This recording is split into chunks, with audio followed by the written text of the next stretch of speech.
I was watching one social media post by somebody where those from Orji Okalu's constituency were singing, demonstrating for Orji Okalu to be unalive before this election happens. The ball has started rolling down, and if they should remove what they have put into the Electoral Act, the so-called reformed Electoral Act, that means Akpabio will not be returning.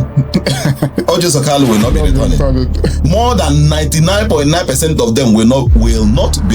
Do you think any right-thinking human being will vote for the son of Wike to go to the house? They will not vote. The only way Wike will guarantee that his son ends up in the house is through manual transmission of vote, because that's the one that he can buy, and that is the one he will ensure that will never be absent in the Electoral Act. These people that they reach a certain level where the system will be recycling what seems like electoral reform, but in the real sense it is to keep the masses busy as if something is happening. Nothing is happening. These people are complete marauders, and Nigerians are the loot. If you look at the National Assembly, who will give you electoral reform? Is it Orji Okalu or Akpabio? These people are horrendous human beings that there is no way. In the first instance, they got there not through a clean voting system. That's how they got there. And in order to make sure that they continue the position where they are, you can't expect them to give you a clean electoral reform. That is the reason why the transmission of votes is an issue today. Because when you transmit votes, live transmission of vote, it means that as you are casting it, it is being read the other side, so that the integrity and the robustness of the system will be maintained. But that is not what is happening in Nigeria. They went an extra mile to make sure that they incorporate transmission and manual, digital and manual, meaning that yes, even though there is transmission of votes, but let us leave a leeway for corruption, so that on that day they will stamp out the live transmission of votes and use that Electoral Act to justify it. After all, the Electoral Act provides that there are circumstances where you can, as well as transmitting votes, but also use the manual recording of votes. If you look at the problems that we had in the last election, the principal problem that we had in that last election was the transmission of voting. So let them forget all these electoral reform that they are doing and say there will only be digital live transmission of vote. Finish.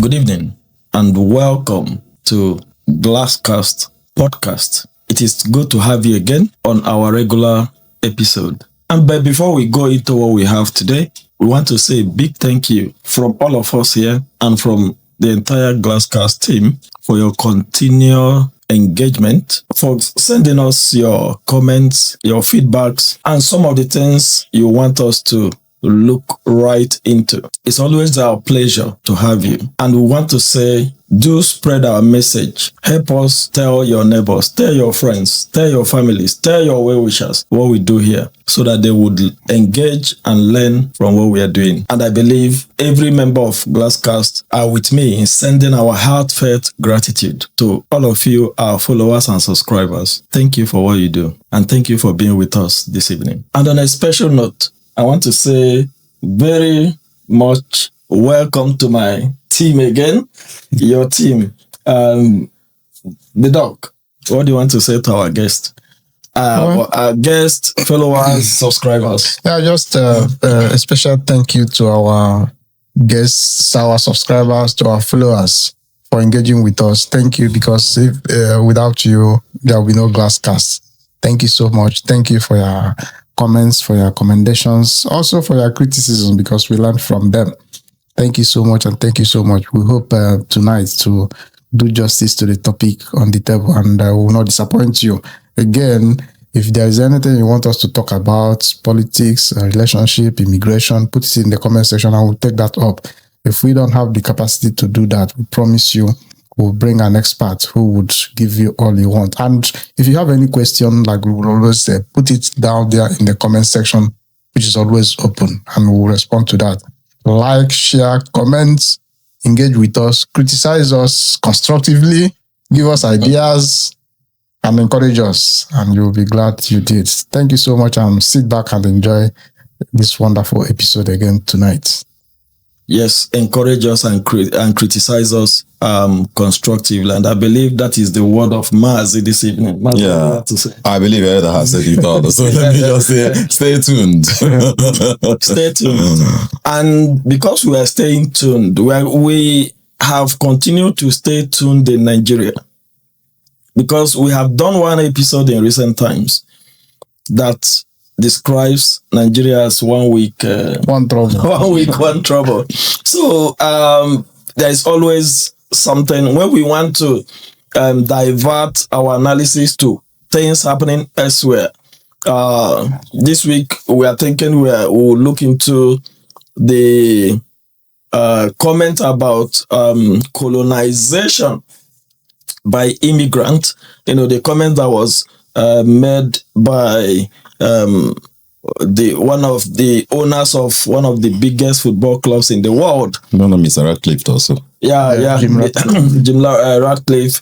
We wanted to, use that to draw certain analysis, but we will take you back to what we have done in the recent past about the issue of colonization. And I believe when you listen and digest what we did in that episode, you would understand truly what colonialism entails. So, but while we are preparing for that, this week it has been you must transmit the result, and we want to know what this transformer is. How is this result going to be transferred? Is it through the usual transformer that the one we used to shout up NEPA? So that is why we came back to analyze developments in Nigeria. With this week, it has been the city boys, the village boys, and people taking their mats to National Assembly and their phones to say if that election result is not transmitted electronically, maybe they will sleep there until the writing is done. So this is what we want to look at today. The electoral reform in Nigeria and how it impacts political development within the terrain. So I believe it's an interesting subject that you want to listen to. And I will always say, if you have your glass of water, bring it closer. And if you have your popcorn or whatever that will keep you comfortable while we draw this analysis, because we want to do this analysis with you. So stay with us. Our comment section is there. Send us your comment and we'll take it off from there. Elder, what do you think about this electoral reform in Nigeria? It's a very, very important issue because one of the fundamental tenets of a constitutional democracy is a periodic election. Some do it depending on the type of government that the country practices. In parliamentary system, they do it every 5 years. In the presidential system, which we copy from America, we do it every 4 years. And you cannot talk about periodic election as part of democracy, constitutional democracy, without talking about credible election. And for election to be credible, it has to be free and fair. It has become a buzzword, which all we are used to. Free and fair election. It has to be free, fair, transparent, and just. And also have the opportunity to even challenge it when you feel that all these qualities of a credible election are missing. But what is happening in Nigeria from 1999, let me just limit it to that time, when we took a second or third swipe into democracy, is that every general election, 1999, 2003, 2007, 2011, 2015, has been marred by allegations of rigging, ballot box stuffing, unjust election, violence, and so on. So we have not been able to get it right, even when PDP heads were at the central level. It still beats my imagination that after how many years of democracy, we are still talking about the election. If we cannot get it right in election, what it means is that the purported democracy that we are practicing is flawed. We cannot say we have a credible democracy if we do not have a credible election, because it is one of the fundamental tenets of constitutional democracy. when people think they voted the right person, they can give that person the second chance to go again, depending on what the constitution says. If they think that they've got it right in the last election, give them the opportunity to vote in the right person. But if we have a system that is not able to give us that credible election, then something is wrong somewhere. That is why it is very, very fundamental to have a system or a process that will guarantee that fundamental requirement of constitutional democracy. So it is a very, very fundamental requirement. Free, fair, just, and transparent election. Well, we say it's a fundamental requirement for free, fair, and just election. But there is a question of timing. So the last reform of the electoral law in Nigeria was done in 2022 as a prelude to the 2023 election. And this time around, a reform is also taking place in 2026, prelude to 2027 election. Why is it that it's only when election is around the corner that this whole thing about reforms take place? Is it as a result of political interest or individual interest? I don't know if Barrister wants to throw light on that. You know, when you did the introduction here, you mentioned something that maybe you didn't even realize that that's a synopsis, in fact, of how Nigeria is. You mentioned about Opnepa. Maybe if you don't understand what that means, when you use up somebody, that's a kind of a vote of confidence in someone, right? So when you look at the circumstance under which Nigerians say up NEPA, you cannot but pity them. You understand? Because NEPA might have taken your life for 3 months. Yeah. And then they bring it for you for 30 minutes. And then you will say up NEPA. These people have used us to the extent that they reach a certain level where the system will be recycling what seems like electoral reform, but in the real sense, it is to keep the masses busy as if something is happening. Nothing is happening. These people are complete marauders, and Nigerians are the loot. If you look at the National Assembly, who will give you electoral reform?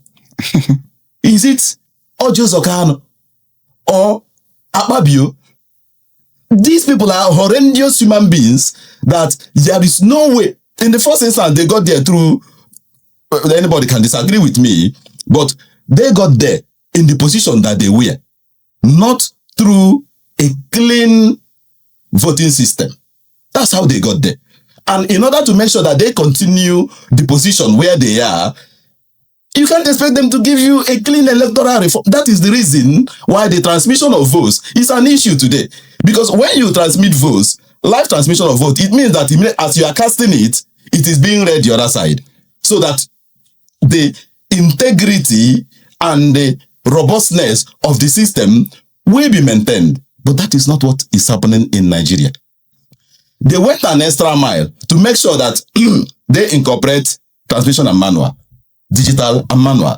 Meaning that, yes, even though there is transmission of votes, but let us leave a leeway for corruption so that on that day, they will stamp out the live transmission of votes and use that electoral act to justify it. After all, the electoral act provides that there are circumstances where you can, as well as transmitting votes, but also use the manual recording of votes. So I was watching one social media post by somebody where those from Ojo Carlos constituency were singing, demonstrating for Ojo Carlos to be unalived before this election happens. Interesting. Yes. But let me help you. I think I saw that video. They were singing really a song of... and these are women, widows. Agitation, kind of. You see, I agree with you on what you said about the issue of reform. I've lived in the UK quite a while. And ever since I've started voting here, I've not heard of them talking about electoral reform. Exactly. So, in 1999, I mentioned it. It was queried. The process wasn't proper. 2003, same thing. 2007. It was 2007 during Yar'Adua's election that he acknowledged that the election was not the best, that there is need for reform. Then since that 2007 up until now, we are still talking about electoral reform every year as we are approaching election cycle. Very soon, campaign will be open, will be lifted. They start campaign, and we're talking about electoral reform. It goes to show that we are not serious. We are not ready for any reform. Whatever they are doing there is a smoke screen, trying to keep us busy, like you said. Because if you are talking about reform, we have had democracy, this election, this process for 1999 to now is 25 years. Is that not correct? Yes. 25 years, and you have not been any child that was born in 1999. It's an adult. It's an adult, 25 years. So for somebody here, they graduate at the age of 21.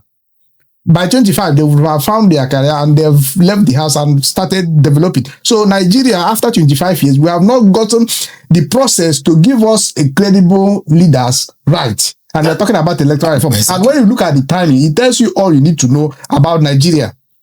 We don't plan. We want firefighting, putting down fire when the house is already on fire. Exactly. We don't prepare for firefighting agents, keep them ready. We don't prepare for anything. It's always that habit of, every Nigerian wants to go somewhere. You come down, flag or kada, jump into it and run to that place. And quickly, we don't plan, no planning, no timetable, keeping us busy. Now, the people who are demonstrating, they have left everything they are doing. We are talking about electoral reforms. They have kept, it's a case of, let's keep these people busy. Yes. Like you give a child a basket to go and fetch water from the stream and tell that child, don't call what to use this basket. So that's what they're doing to us. Exactly. That's the way I see it. And you can't tell me for 25 years we can't get that simple fundamental requirement. The process to get it, we can't get it right. How will Nigeria be better? How will Nigeria be okay?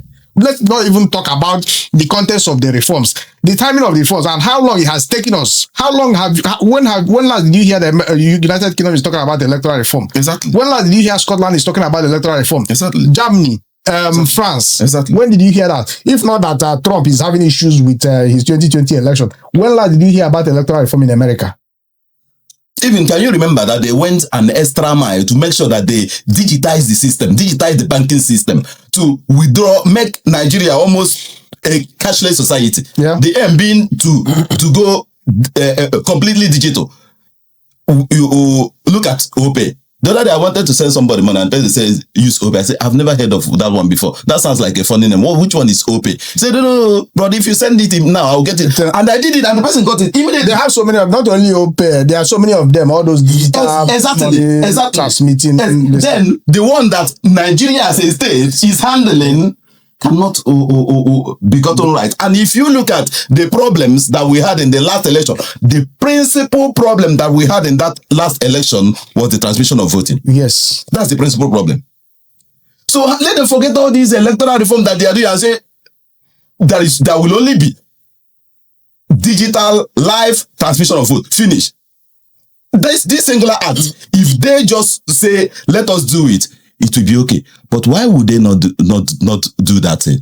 The reason they will not do that thing is clear. Because those that you are voting for are not those who will on that day emerge on the National Assembly. The people who are purportedly wanting to give us these electoral reforms are beneficiaries of the rot, the beneficiaries of the irregularities of the election. Exactly. That comes to the question I want to ask. Why is it that, it looks like the legislators, the senators, the House of Reps, they are the ones writing their playbook. So they, whatever if it doesn't suit their ability to return to the assembly next time, then it's not good. So they will always want to do something. Like you mentioned, Orji's Okalo. I was watching one of his argument on the floor, and he said, that there is no network in my There's no network. Yes. Yeah. So I could know.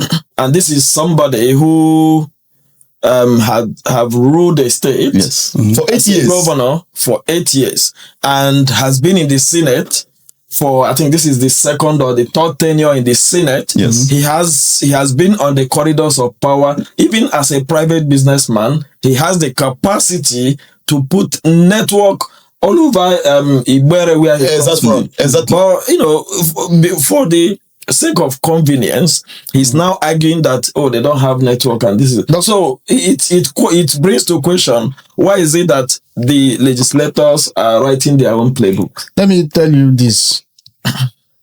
In Nigeria, there are two main political parties, right? Now. But Nigeria is practicing one-party system.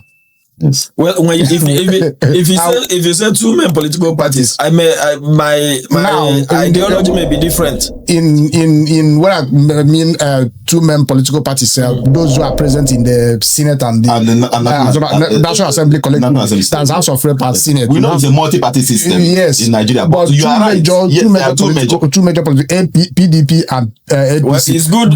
It's good to have lawyers in the house. But my idea of two main political parties in Nigeria is one party is the politician, one party is the masses. Well, bring that up in the next episode. But currently, the practice we are practicing in Nigeria is one party system. Exactly. Why do I say that?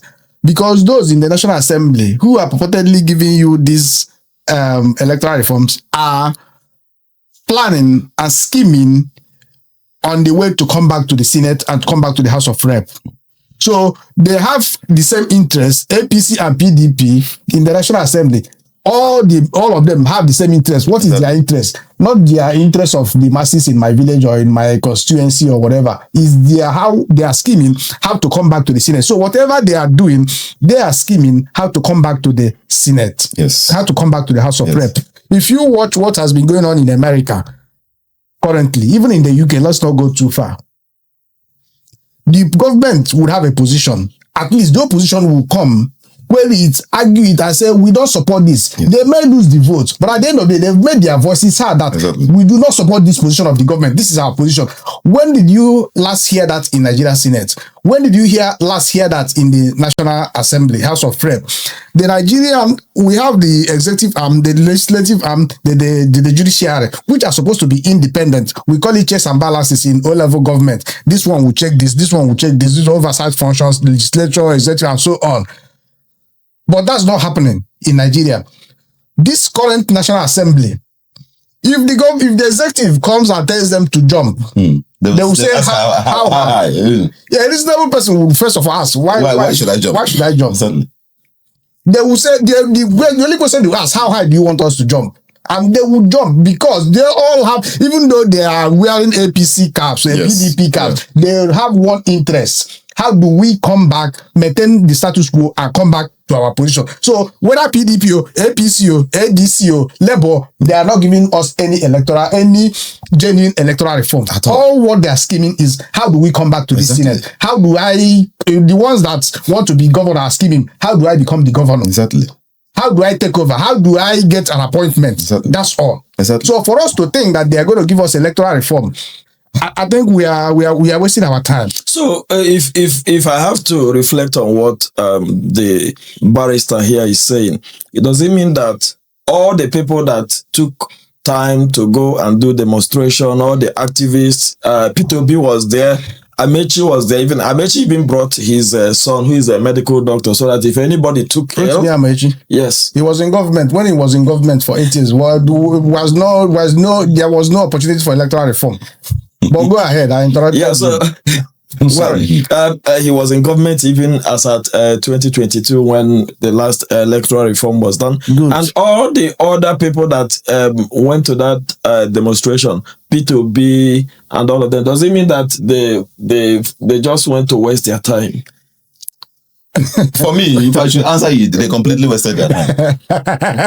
They completely wasted their time. The reason they completely wasted their time is that INEC, I learned that they have announced that the election will be, I think, February 2027, right? Yeah. They've announced that the ball has started rolling down. And if they should remove what they have put into the electoral act, the so-called reformed electoral act, that means Ababio will not be returning. Ojo Sakalu will not be returning. More than 99.9% of them will not be returning. Do you think any right-thinking human being will vote for the son of Wike to go to the house? They will not vote. The only way Wike will guarantee that his son ends up in the house is through manual transmission of vote, because that's the one that he can buy. And that is the one he will ensure that will never be absent in the Electoral Act. Unfortunately, I would say they wasted their time, but I will not criticize them. Why I say they wasted their time is that they are dealing with a ruthless administration. They are dealing with heartless set of human beings who are only bent on what they want to achieve. They are not looking at, it's only in Western world that you see demonstration, people demonstrate, people do rally and things change. Government go back and maybe say, okay, we'll do further consultation. How many times have any demonstration, carrying placard, achieved anything in Nigeria? None. Since the birth of Nigeria, since 1914, people have been demonstrating, and what if you demonstrate? If they continue to demonstrate, they roll out the tanks and guns against them and start killing them. So you are dealing with heartless and ruthless set of politicians who are only interested in coming back. And if you force them to do this electoral reform, what it means is that they have willingly given their power, giving away their power, surrender their power. And power is not never willingly given. So do you think that they will willingly surrender their power? No, they will not do that. They will not. That's the last thing they will do. They will not. What we need is people who would think for the interest of Nigerians. Abia State was lucky in the last election because they had one woman who was the electoral officer who resisted every attempt to, compromise her. And that's why Abia State got a different person they got today. Exactly. So people demonstrating, people carrying placards will not change them, except if the change that comes from within your heart is the only change that is sustainable. It's the only change that can affect things, that can change things. Because these people are only interested in coming back. They have seen how big the Nigerian money is, and they don't want to let go. And they are now perpetuating their dynasty, grooming their children, grooming their wards to come and take over. El Rufai, who has now turned as an emergency activist because he was not appointed in this current administration. Remember when they came to Chatham House, he was one of the ones that received, got the questions to answer on behalf of Tinubu because they didn't give him appointment now. He has now become an activist beside the government. His son is an APC member in the house. He is a complete hypocrite. His son is in the house. These are the people that you think that will change things.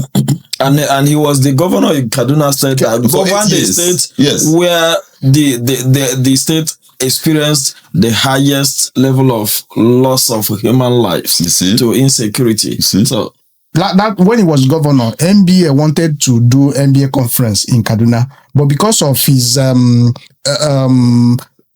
disobedience to court orders, they stopped. I think he was invited to either come and be a keynote speaker or something.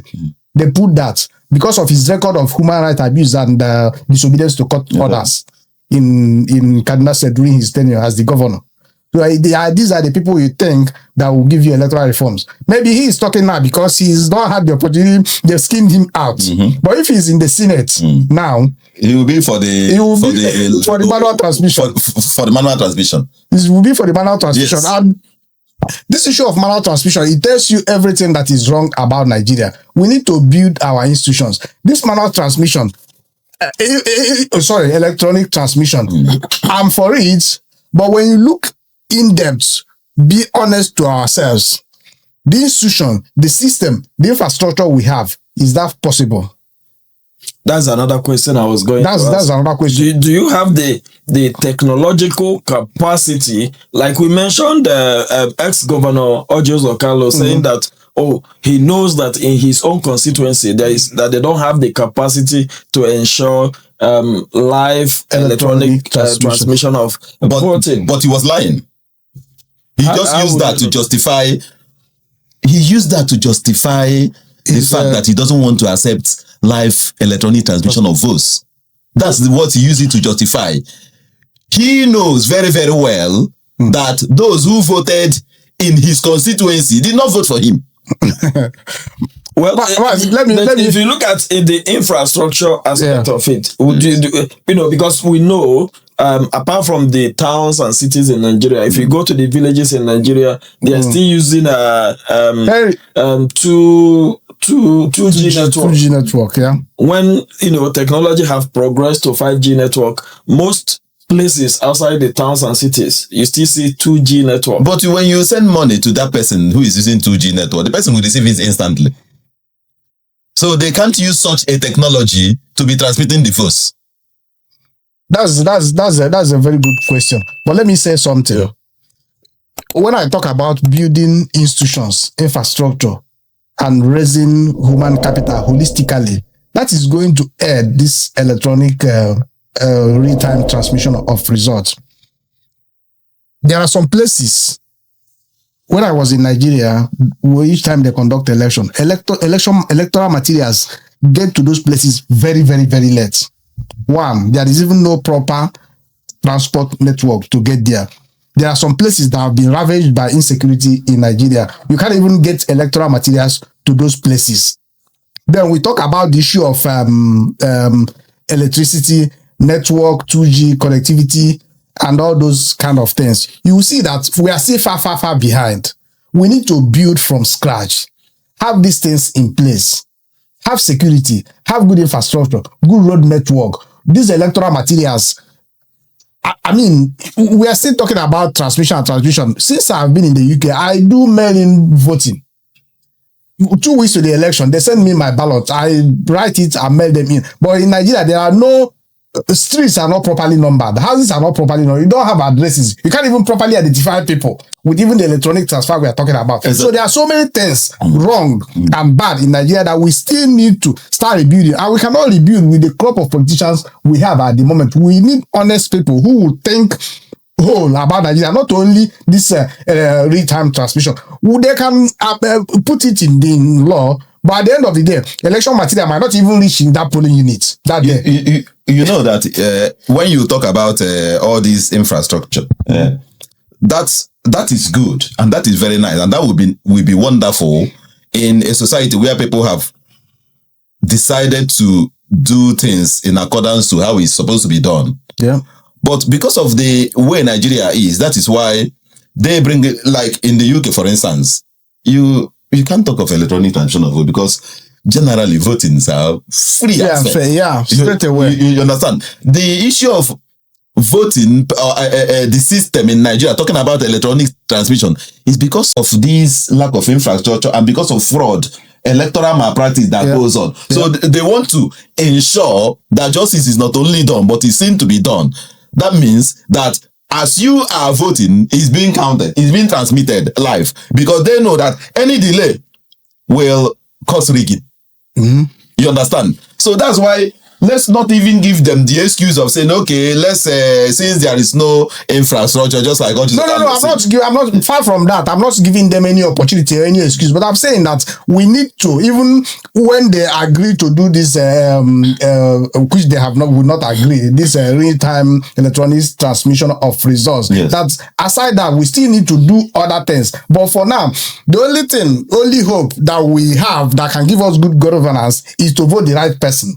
Not the ones that we are rigged in, not the ones that the votes that we are bought. Yes. And this electronic transmission will give us that opportunity to arrive at that stage when we start this proper rebuilding from ground up. If we leave it the way it is now, if it's going to take Nigeria 10 years to start rebuilding, then if that continues, it's an indefinite timeline when we will start rebuilding.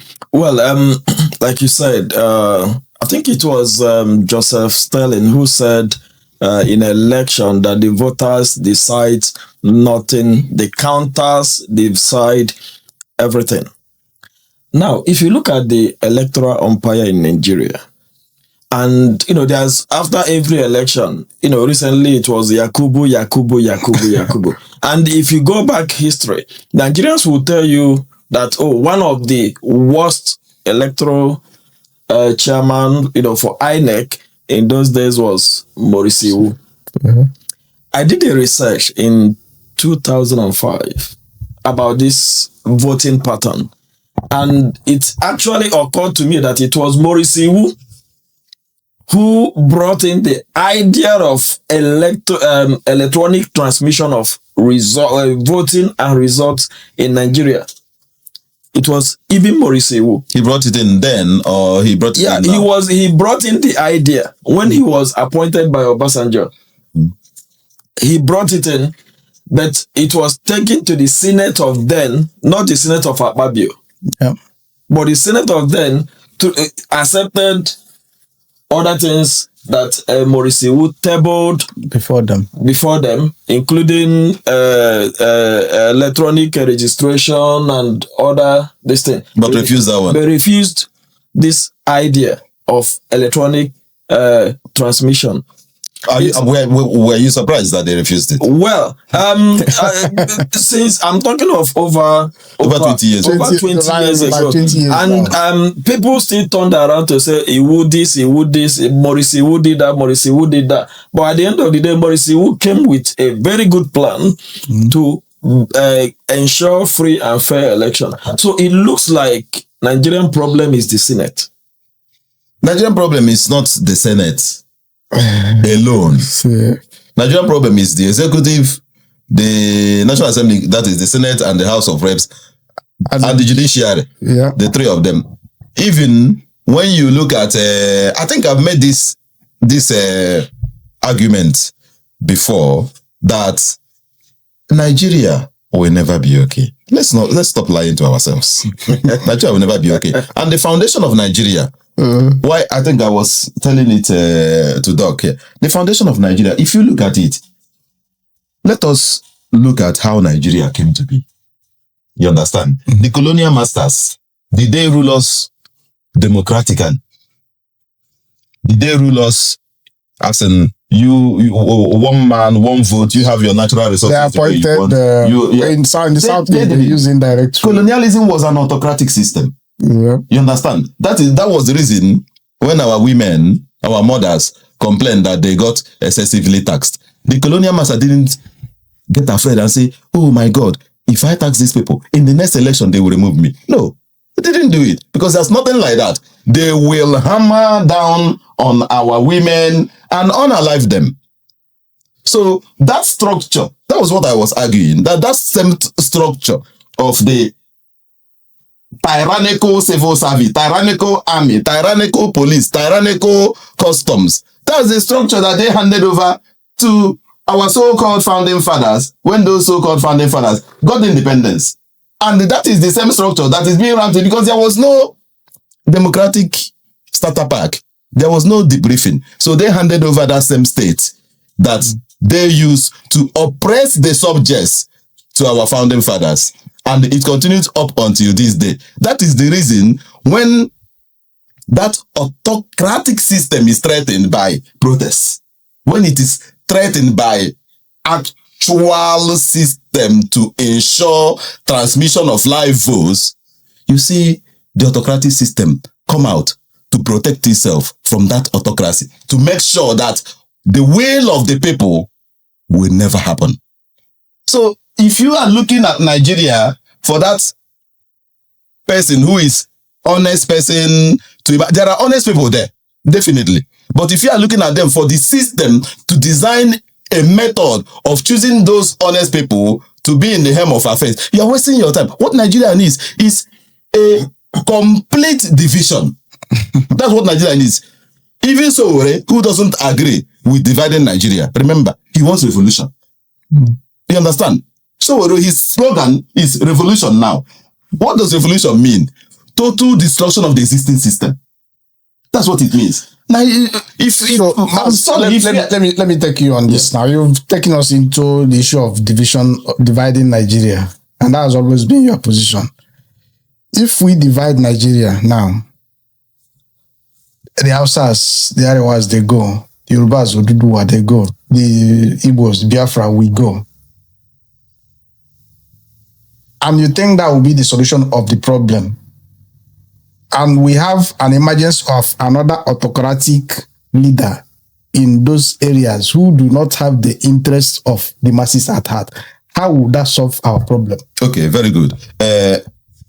We are lawyers. You know Lord Denning? Yeah. He's a very, very popular English jurist, right? I don't know what you're going to quote now, but go ahead. He said, if we never do anything which has never been done before, we shall never get anywhere. Yeah.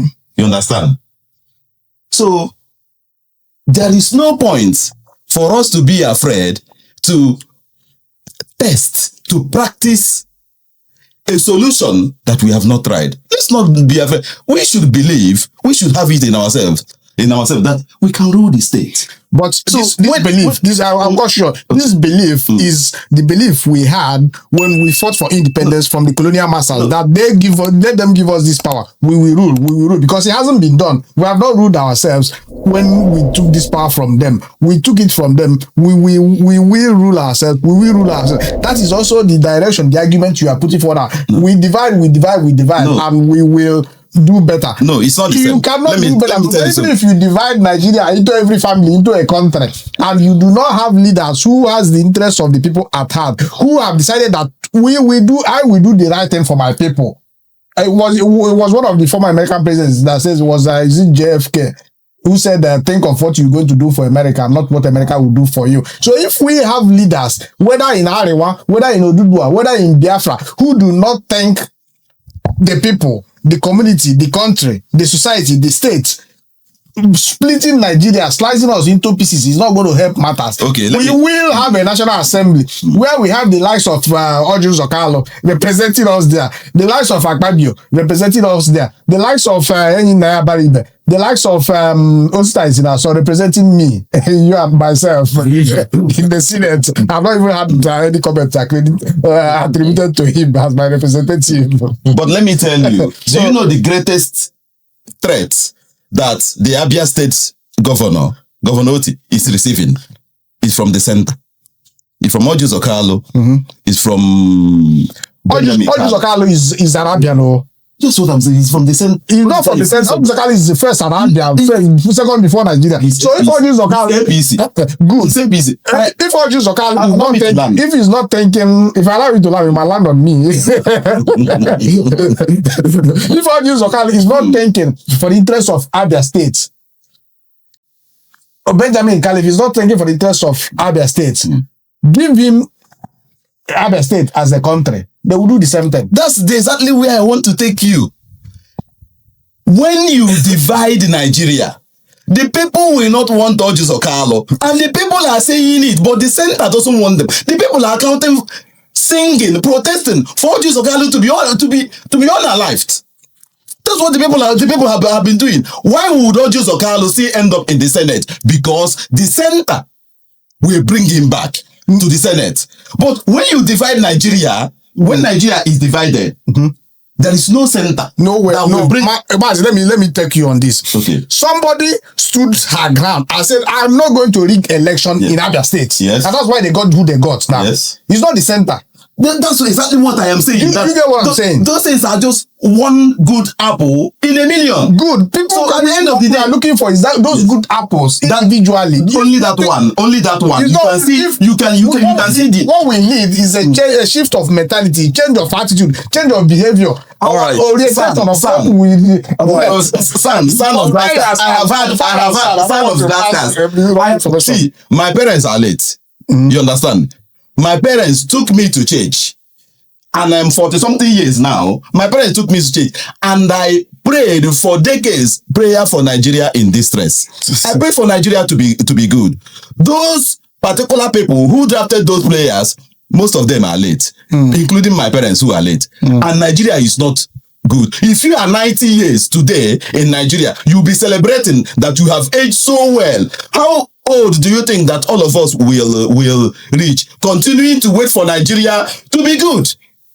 You understand? So when you are saying what we need is for Nigeria to be this or that, I'm very, very sorry. I am not buying that. Nigeria will never do, and I don't have the patience to wait for Nigeria to be that good that you are expecting. The patience I have is for Nigeria to be divided. And once Nigeria gets divided, all of us will start afresh with that solution. That will be good for all of us. Well, all of us will start with that solution that will be good for all of us. You may notice that we digressed a little bit because we want to provide context to some of the arguments that are coming up. And I know you that is watching us at the background, you also have your position on some of the things that are being discussed here. And that is why we always give you the opportunity to to come into our comment section. You can send us an email. There are various means to reach out to us and let us know what you think regarding this subject. I want to ask the son of Glasscast. So, you have been in the UK. Mm-hmm. There have been elections, referendum, elections, happening in the UK. Prime ministers have been elected, MPs have been elected. Have you ever heard of electronic transmission of voting? And if that is not the case, why do you think we need it in Nigeria? Okay. To answer the question, the first one, I have not heard of electronic transmission in the United Kingdom, and I'll give you reasons for that. Because the system, the infrastructure, the institutions are already built, established, manned by people with integrity, with institutions in place to check any act of fraud that they may commit, the electoral process may commit. But the institution is an autopilot. Get a 21-year-old Nigerian, he can comfortably run the electoral system in the UK because the systems are in place. If you are voting by mail, you have a registered, verified address where they can trace you to, link to your ID, government-issued ID. They can send you your mailing box, you fill it, send it back to them, they cross-check the signature, make sure that everything is fine. The answer to that one is no. Coming to Nigeria, why we need it is because we have dishonest system, dishonest individuals, no institutions. Even when the elections are challenged, we know people who got their mandate from the Supreme Court, not mentioning names. The third shall become first. I can mention them. Imo State Governor got his mandate from the Supreme Court. So it tells you why we need that kind of electronic. And we have somebody who said go to court, knowing what the outcome is. Exactly. So, go to court. Why you they tell you to go to court? Go to court, knowing what the outcome of that you are going to court has already been predetermined. Exactly. So when you have such institutions, such individuals manning such sensitive positions, our people will talk say no. Exactly. When you have seen the handwriting on the wall that if you allow these people one step, they will destroy what is on ground. We have seen it before since 1999, like we mentioned, seeing how elections have been in Nigeria. Why do we want to give them this opportunity? We are looking for something that will give us credibility, free, fair, transparent election. That is why we need this electronic transmission. I will say that again. We have dishonest people. We don't have the institutions to checkmate the excesses of those dishonest people. So their dishonesty will be approved at the highest level. Let me not mention names of. Well, if I want to come back to that subject, the barrister, people everywhere are dishonest. Everywhere, not only in Nigeria, not only electoral officers in Nigeria, not only politicians, people all over the globe, people in life are dishonest, but the system, like you mentioned, it conditions how things are done. Now, if you look at the case of the UK, UK has a system where I believe they don't even need electronic transmission of vote. So if you are going to be the Prime Minister of UK, all you need is to go to your constituency and win an election. If you want to be a minister or a chancellor or whatever you want to be, all you need is you go to your constituency and win an election. Then if your party becomes the majority, you have the ability to form the government. And if your party is not the majority or you have just, you are at par with others, you can form a coalition government. Yeah. The system checks itself. But in the case of Nigeria, people have mentioned that one of the fundamental problems that Nigeria has is the constitution. That the constitution is like a cancer that will destroy Nigeria. It's not about if but when it will destroy Nigeria. Because what brought up this idea of electronic voting is because we want to, in Nigeria, centrally elect people. I will give you an instance. If you look at the 1999 constitution, that constitution, to me and to many, I'm not the only one that said it, that constitution is fraudulent. The 1999 constitution. Now, if you look at from section 30, specifically look at section 130, specifically look at section 132 and subsection 4. The constitution is telling you that for the purpose of electing the Nigerian president, the whole Nigeria becomes one constituency. Dr. Z, that also applies in other areas, although it was like I said, look at section 130, 131, 132 downwards, the way senators are being elected, the way House of Rep members are being elected. But compare it to a place like the United Kingdom. You don't need to centrally elect the prime minister. All the prime minister needs to do is go home to their constituency and win election like even the most commonest person in the parliament. The same process. That is how you. So when we are talking about the system, don't you think that the Nigerian system, the Nigerian constitution, is what is corrupting both the individuals and the electoral process? let me ask you a question. I will need just very brief answer, and that would help me to answer your question. Do you support real-time electronic transmission of results in Nigeria? Well, if you ask me that question, I would. Don't explain, just one word of what you... Although you know me by my training that I don't answer yes or no. Okay. But if you ask me, if Nigeria will get rid of the fraudulent 1999 constitution, Nigeria don't need electronic transmission of voting. Good. You've answered correctly. But getting rid of that fraudulent election, we will need somebody who believes that something needs to change. And how do you get somebody who is honest enough, who has the interest of the people at heart, to engineer constitutional amendment if you don't get a credible election? Let me disagree with both of you. And how will this, let me finish before you start disagreeing. How will this credible election come about if we don't, we've agreed the institutions are not there, they are not in place, but we can't fold our hands. We have to do something.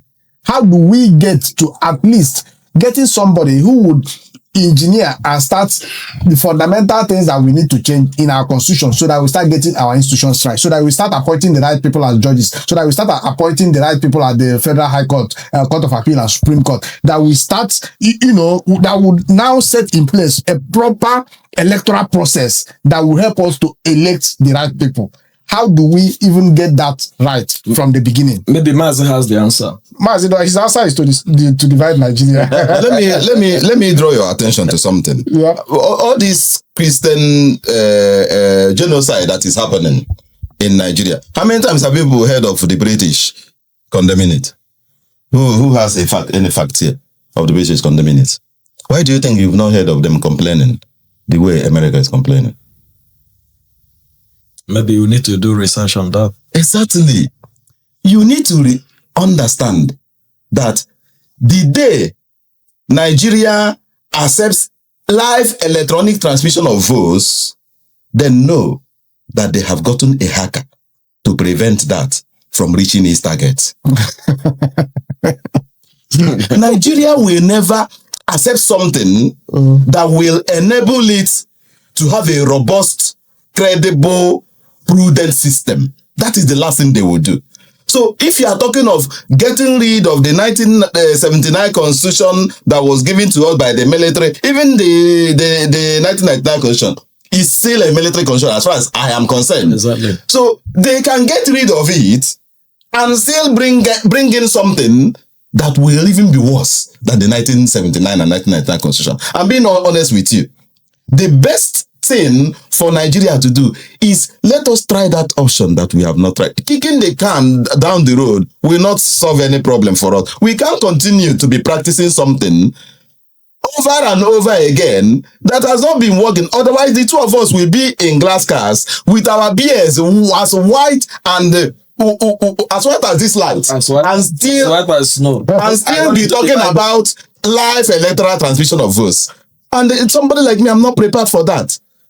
So we cannot be wasting our time thinking that Nigeria will develop a system that will enable a credible elections to be had. It's not going to happen. I'm sorry to disappoint you, or I'm sorry to I'm not disappoint you. disappointed. Yeah, it's never going to happen. I know that is where you are. I'm not disappointed. I already know you. I've been in this podcast long enough to know you are based on certain Now, points. So, on another note, I know we've buttressed this point.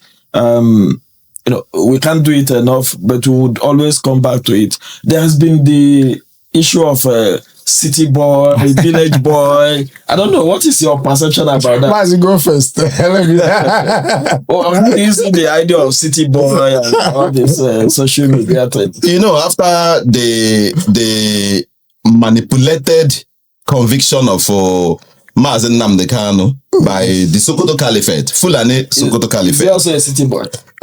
No, I'm trying to draw towards something. All of us saw how some so-called interested parties like Obi Kubana and the Kubana chief priest went and wrote on their social media handles so condemning. In fact, Obi Kubana in particular was pressurized almost by Kubana chief priest because he has said something. Kubana's chief priest has said something. So Obi Kubana needed to say something in line with what he has said. But when you look at the condition of the Igbos, Mazen Nnamdi Kanu, please, I want to ask, is there anyone here who has seen a Fulani man as a city boy representing the Fulanis or representing Kaduna? Please, have you heard? Have you seen a rich Fulani billionaire from Kaduna State as a city boy? The thing there is that even the other ethnic groups in Nigeria know very well that some of these people who call themselves billionaires, they are just after their interest, after their stomach, after the protection of their businesses and assets. That's what they are after. They are not after the liberation of the Biafran people. They are not after the liberation of our land. And they are not, in fact, after free, credible and fair election. That's not what they are after. Because if you look at Obi Kubana has his family away from that mayhem that is happening in Nigeria. His family is not there.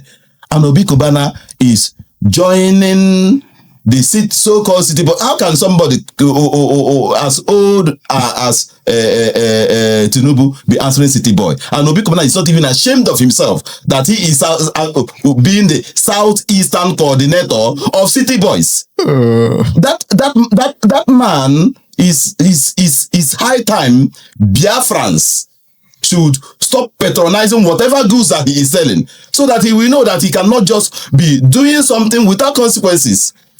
Well, when you say doing something without consequences, now Obi Kubana we know is a businessman and he is into branding. Have you thought in the direction that maybe he got this contract to do this branding of the city boy in Nigeria or in the Southeast maybe? That's political campaigning that he's doing. He's a businessman and he's into political campaigning. Mazi, let me say something. Partly I agree with you. Where I agree with you is that these people do not have anybody's interest at heart. He's after his pockets, how he's going to line his billionaire pocket further through this campaign. I'm sure there is a budget for city boy group or city boys, but somebody said that the city boys will meet the village boys at the polling unit. So I agree with you on that. They have nobody's interest at heart. Is how they're going to further line their pockets and enrich themselves. I was recently that I realized that they said Obi Kubana, the family, wife and children are here in the UK. So if the wife and children are here in the UK, and he's supporting the current government who has been there for almost 3 years, then what he tells me is that something is wrong somewhere. Because if this government is doing so well, he wouldn't send his family away to be in the UK while he's promoting him for second term. That said, in political process, everybody has a right to support whoever he wants to support. I have no problem with that. Whoever he wants to support, that is his right. I mentioned periodic election as one of the tenets of constitutional democracy. And you cannot be campaigning without getting support from other places. You remember when Buhari was running for elections, the time he focused only in the north, he never won. It was when he extended his tentacles south-west, had alliance with the southwest, that he won and won the second term.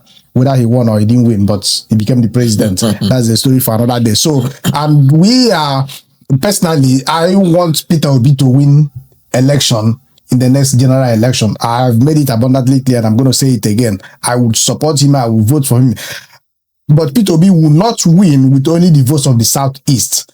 He would go out to canvass votes from the North, from the West, from the Middle Belt, and from all those places. So if these people are forming city boys, we can form village boys in Benue State, village boys in Sokoto, village boys in Meduguri to also canvass for votes. So I don't have a problem with him. Whoever he wants to support, he will support. But his support is not predicated on the interests of the people. It's not predicated on good governance. It's predicated on his pocket, selfish interest. To that extent, I agree with you on that.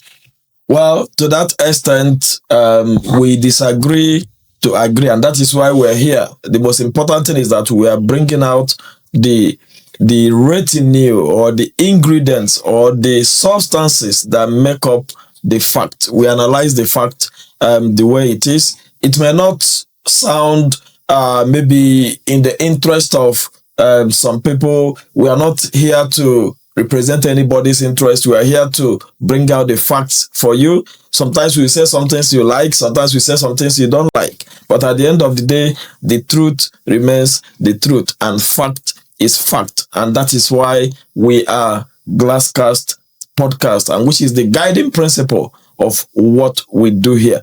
I would say this topic is quite broad, and we would allocate more time to go around it, because there are the constitutional part of it. I know, sitting here with lawyers, I wanted to bring up the argument that it seems with the activities of Akpabio, with the activities of all the lawyers, Reno Mokere, Festus Keyamo, that it looks like the lawyers are the problem of Nigerian politics. But that will be a subject for another day. The son of Glasscast, do you have any concluding remark for our followers? My concluding remark is we are going into another election year, general election. Very soon, the campaigns will start. What I would advise people is look back to any person that's coming to ask you for his or her votes, for you to vote for him or her. What he did in the previous year, does he warrant my giving this person another opportunity? Because you can't reward incompetence, you can't reward bad governance with another term. Do not sell your votes. Ask, what has this person done before? What is he going to do? We've given him the opportunity, and he either did very well or did poorly. In that case, if he did very well, we reward him with another term. If he did poorly, we're going to punish the person by withholding your votes. By withholding your votes. That's my concluding remark.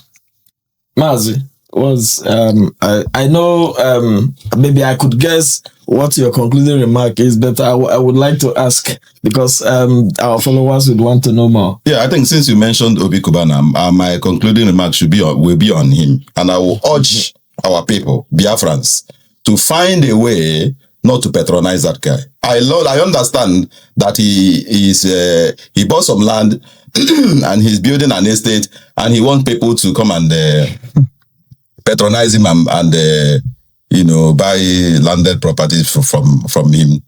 Ditch him. Ditch the guy. Don't patronize his nightclubs. Don't patronize his bitters. Those alcoholic drinks that he's selling to people, they should ditch it. Before people should be suffering the consequences of their actions. If somebody, I take it personal. The reason why I'm taking it personal is because it is the same APC government, Tinubu government, that is holding my people, our Mazi Nnamdi Kanu. So if it is the same person, the same government that is holding Mazi Nnamdi Kanu, that's no way somebody like Obi Kubana that has benefited massively from the sale of his goods and services to the same Biafrans will turn around and join the so-called Tinubu, and he's calling himself a city boy. I don't think this is personal. What I think it's personal. No, it's not personal. I agree with what you're saying now. I will give an example. You recall January 2025 when President Trump was sworn in, he made Elon Musk head of DOGE, Department of Government Efficiency. People punished Elon Musk. Yes. His Tesla cars dropped drastically, that Trump had to start making campaign for him. Exactly. So for every act, there is a consequence. Much as you have a right to support, you have to who you want to support. There is always a corresponding consequence. Maybe the government may, or I'm not saying he has, would be gracious enough to line his pockets with large sum of money to be able to withstand whatever consequences he's going to face from his actions. He has the report to support whoever he wants to support. Well, having that confidence to withstand any challenges that may come on the way. And like I said, this topic, I will bring it back to the house because we need to look at this city boy activity of 18 and the village boys activity of 18, because now, there is that call questioning the activities of the able billionaire Obi Kubana and interacting with the government of the day. And this is, like you said, is somebody that have asked for the release of Nnamdi Kanu in the past. And we don't know, maybe asking from outside was not possible. Maybe he wants to go inside and see if asking from inside could work. We don't know where that entails, and that will draw our next analysis within that city boy and village boys area. But in the meantime, we want to leave you with this thought process of everything we have discussed here. Let us know what you think about this subject. Send us comment in the comment section and send us email or however you want to communicate with us. We leave all these channels open to engage with you. And until we see you next time, from myself and from the team here, from the entire team of Glasscast podcast, we want to say thank you for being part of what we do. See you in the next episode.